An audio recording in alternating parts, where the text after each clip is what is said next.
Oh, what a pretty white car. Oh yeah, thanks, it's an electric. Don't listen to him. That's one of them electric cars with the batteries that blow up. It's just a bunch of batteries like you'd find in your phone or your cordless drill. Oh yeah? Where are you gonna charge it at? Well, you charge it at home, so... And how long does that take? You just gonna be sitting there waiting for it to charge? Well, I mean, you are at home. But when you're driving down the road and you run out, then what? It's like 20, 30 minutes for 200 miles or so. Oh my goodness, that's too much time, too much time. I'd never, no, that's too much time. But it is 6 times cheaper to drive. Cheaper than what? $50,000? Give me a break. That truck is $50,000. Oh, this here?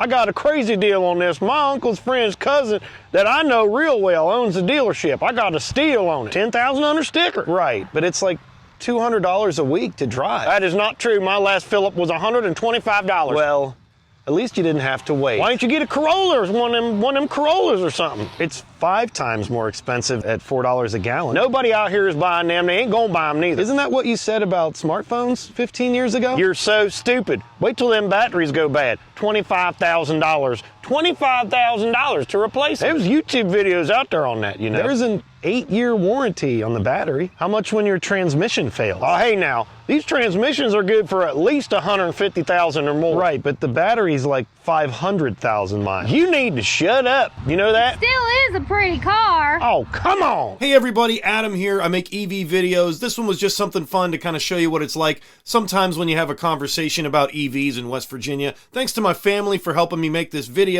I really appreciate it. Subscribe for more. We'll see you next time. Hey, smash the like button. Thank you.